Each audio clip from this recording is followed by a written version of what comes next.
When will each Fatui Harbinger appear in the Genshin Impact story? With the release of the interlude teaser, it was revealed on where all the members of the Fatui Harbingers. Today, I wanted to speculate on which nation will the remaining 7 Harbingers, the Marionette, the Knave, the Captain, the Regrader, the Rooster, and the Jester, would appear in the Genshin Impact story. Let's begin. Currently, 4 out of the 11 Harbingers have appeared over the span of 4 nations. The Fair Lady, who was introduced in Mondstadt, Child, that was introduced in Liyue, Scaramouche, that was introduced in Inazuma, and the Doctor, who was introduced in our current nation, Sumeru. That's a very low appearance rate. Considering there's only 3 nations left, I think there would be 2 Harbingers being introduced for one nation, instead of the normal 1 Harbinger per nation. Beginning with the city we are currently in, Sumeru, I actually think we will get another Harbinger, not just the Doctor. And it isn't Scarlet too, though he'll likely appear as well. I speculate that Columbina, the 3rd of the Fatui Harbingers, will make an appearance as well. In the interlude teaser, she had told the Doctor that he looked young today, followed by a scene of him burning down a giant tree, most likely Erminsel. I think what will happen is that near the end of the Archon quest, the Damselette makes an appearance, as the Doctor needs her assistance to help burn Erminsel. Looking at her mesmerizing, but creepy appearance, I have no doubt she is very well capable of doing that. It wouldn't be a full introduction of her character, she'll just have a small cameo near the end of the quest. For the next nation, Fonting, the 2 Harbingers I speculate that will be present there are the Marionette and the Regrader. With Fonting seemingly being technologically advanced compared to the other nations, those 2 fit in very well. Sandrone's outfit and robot has that steampunk aesthetic, and she seems to be an expert in creating ruin guards and automatons. Perfect for Fonting, due to its setting of technological novelty. Also, I think the ruin guard factory we went into in Child's story quest was actually Sandrone's, so that's why she hates him so much.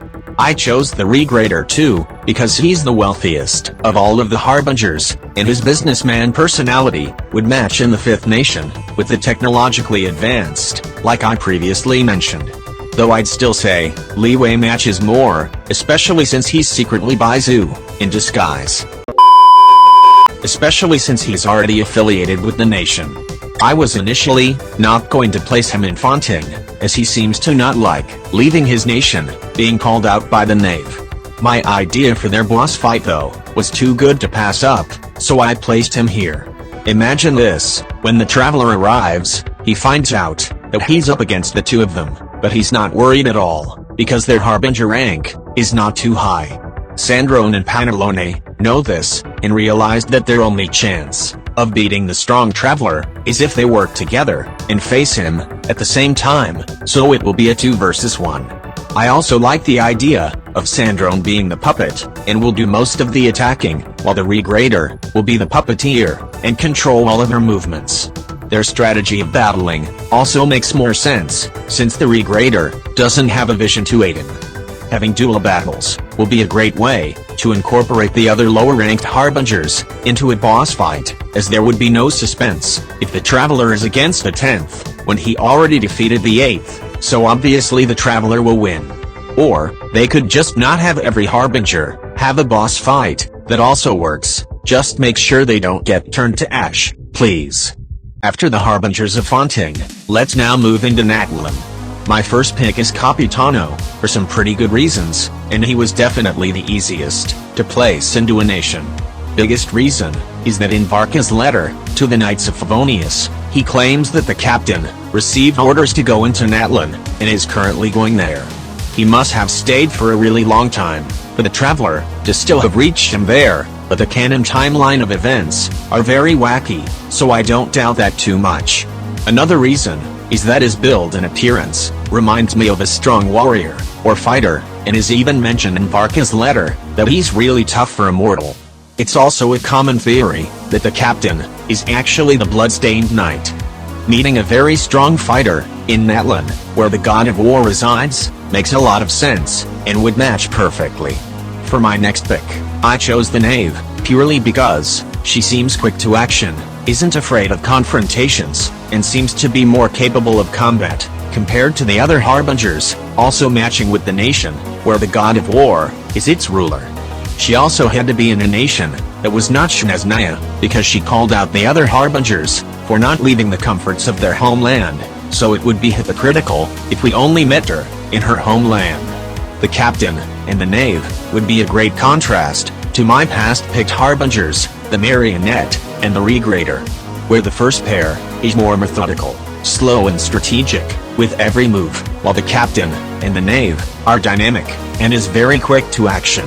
Their different ways of thinking also matches the ideals of the city they are in.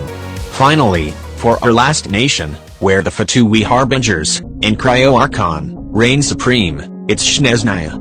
This is where the remaining Harbingers will be shown. In this case there's 3 left. First is Columbina, the damselette, where she will get her official introduction and meet the traveler. I placed her here because, judging by the few seconds I saw her, she strikes me as someone who doesn't enjoy traveling at all to other nations and getting her hands dirty just to fulfill small duties.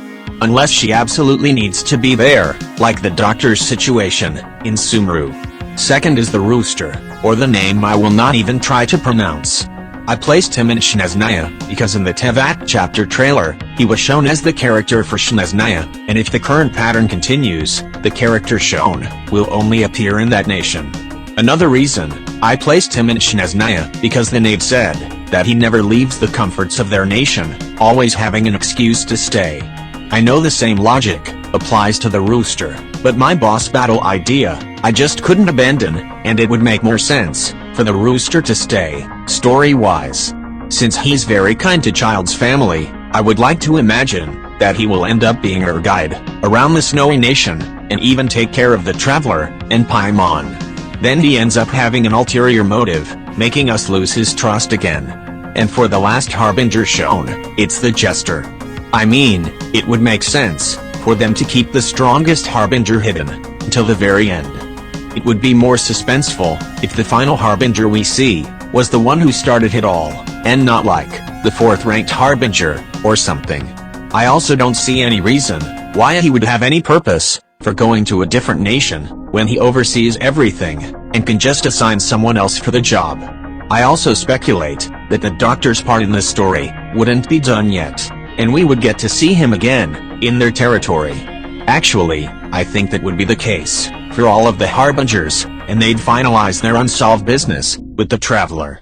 That is my speculation for when each Fatui Harbinger will appear in the Genshin Impact story. Don't take this video seriously at all, as this was all just speculation, and was mostly done just for fun. Thank you all so much for watching. Subscribe and like if you ended up enjoying this video, as I put a lot of effort into it. Bye.